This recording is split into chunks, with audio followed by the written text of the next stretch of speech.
Olá! Olá! Está começando agora mais uma Bancada Exanc. Giro de notícia.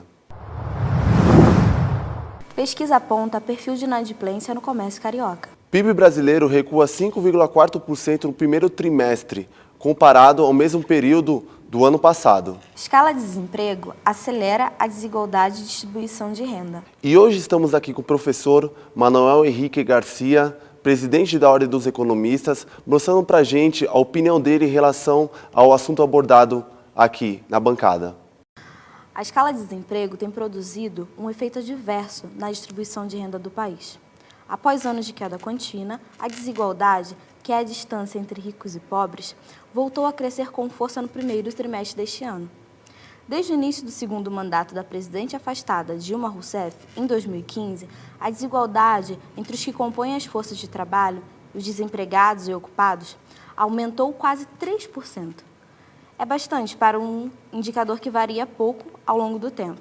Nesse período, a taxa de desemprego subiu de 7,9% para 10,9%. Professor, o que o senhor teria a nos dizer sobre essa notícia? Bom, a notícia ela apenas está pontuando um fato notório. Como é que se mede a desigualdade? É via renda. Desigualdades sociais se medem através da renda das pessoas.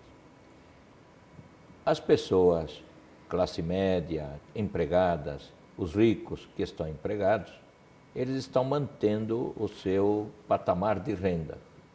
Já as pessoas que perdem o emprego, elas estão perdendo renda, estão perdendo salário, estão perdendo poder de compra. E, nesse sentido, enquanto aqueles que estão empregados mantêm o mesmo nível de renda, o desempregado passa a ter uma renda praticamente igual a zero. Quando ele arruma emprego, depois de meses e meses de tentativas, ele vai conseguir um emprego a um salário muito inferior ao salário que ele tinha anteriormente. Essa, infelizmente, é uma forma de aumentar a desigualdade social. O desemprego é um mal muito perverso, principalmente para o trabalhador, porque ele, não tendo emprego, não tem salário, não tendo salário, não tem como comprar a maioria dos bens que ele necessita para a sobrevivência. Professor, de acordo com o IBGE, o nosso PIB retraiu 5,4%, confirmando a maior recessão desses últimos 25 anos. Esse foi o oitavo resultado negativo consecutivo do PIB brasileiro. Consequentemente, a indústria sofreu uma queda de 7,3%. Com base nessas informações, qual é a sua expectativa nesse próximo semestre? Bom, o número que você citou se refere a 2015. 2015 já passou. Esse número é muito negativo, é verdade. Mas se nós olharmos o último trimestre em relação ao trimestre imediatamente anterior, nós vamos ver que a queda foi menor. No conjunto, tivemos uma queda bastante acentuada, é verdade. Mas para 2016, temos a notícia ruim e a notícia boa. A notícia ruim é que vamos continuar nesse processo recessivo. A notícia boa é que já a queda em 2016 não será tão forte quanto antes se imaginava. O presidente provisório interino, Michel Temer, com a sua equipe econômica e também com o acordo que ele está conseguindo no Congresso Nacional, ele está colocando a economia nos trilhos do crescimento econômico.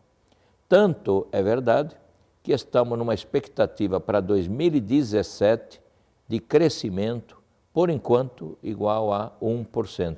Eu acredito que vai ser um pouco maior. Pesquisa aponta perfil de inadimplência no comércio carioca. Descontrole financeiro e diminuição de renda está entre os motivos. Dos entrevistados, 60% são mulheres e 40% são homens. O descontrole financeiro, de 17,8%, e o desemprego, de 15,8%, foram as principais causas da inadimplência no comércio do Rio de Janeiro. seguidos pela diminuição da renda, que foi de 8,9%, empréstimos em nome de terceiros, de 6,7%, e outras coisas. Professor, o que o senhor teria a nos dizer a respeito dessa notícia? Os dados que você salientou mostram o atual momento do trabalhador brasileiro. De um lado, nós temos um forte desemprego, que ainda vai aumentar pelos próximos meses. E de outro lado, você também salientou que o número de pessoas que estão endividadas é bastante grande. As pessoas, de maneira geral, não têm a devida educação financeira. Isso vale tanto para os homens quanto para as mulheres. Os jovens precisam ser ensinados a utilizar melhor o cartão de crédito. Há uma ideia de que aquele cartão de plástico faz milagres, pois ele me antecipa compras que eu deveria fazê-las no futuro. Então é algo que acaba, ao longo do tempo, indo contra a pessoa. Imagine você, se a pessoa se endividou por 7 ou 8 meses e está pagando as prestações mensais. De repente perde o emprego. De repente muda de emprego para pior, recebendo menos. Essas são algumas das causas para a forte inadimplência, que foi citada no Comércio do Rio, mas é geral. Podemos colocar essa questão para o Brasil como um todo. E agora vamos chamar Thaís Furquim, apresentando a situação econômica, a previsão econômica do nosso país. Thaís, é com você.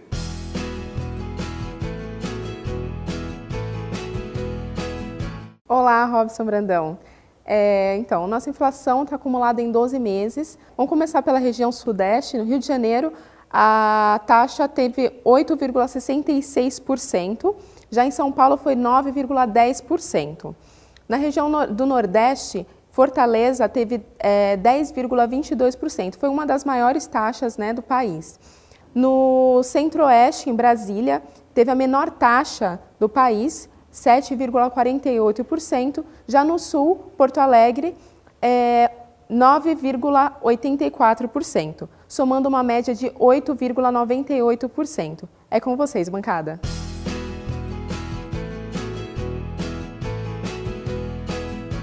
Veremos agora uma entrevista feita com o professor Marcelo Chagas, professor de Sociologia na Faculdade Exanc, em Santos. Ele vai abordar para a gente o lado sociológico da economia. Esther, é com você. Bom dia, estamos aqui na Faculdade Exanc Santos com o professor de Sociologia Marcelo Chagas e vamos pedir a opinião dele sobre a mudança na economia. Bom dia, professor. Bom dia. Então, a gente queria pedir a sua opinião sobre a mudança na economia e como isso poderia afetar na exclusão social. Bom, a economia brasileira ela tem uma característica muito especial. Primeiro, pelo fato dela ter uma pujança não só no campo, também no extrativismo, mas especialmente, mais atualmente, na indústria. Então, a sétima economia do mundo, né, o Brasil, ele tem uma força, porém, ele tem também uma relação bastante aguda com as mudanças do macroambiente global. Então, cada vez mais o Brasil é afetado por essas turbulências globais, tanto do ponto de vista dos mercados de capital, quanto do ponto de vista do endividamento das pessoas, especialmente no Brasil, o nível de endividamento das famílias está se tornando cada vez maior, apesar da oferta de crédito ainda estar disponível à classe média. Um ponto importante é que cada vez mais a economia depende de uma certa confiança em instituições, uma certa confiança na estabilidade política para que o governo federal faça os seus pagamentos, né, do ponto de vista do seu também endividamento. Claro que internamente o Brasil precisa fazer uma série de mudanças, tanto do ponto de vista de leis, de instituições, mas também de reformas importantes, como a reforma tributária, né, como as reformas de base no campo.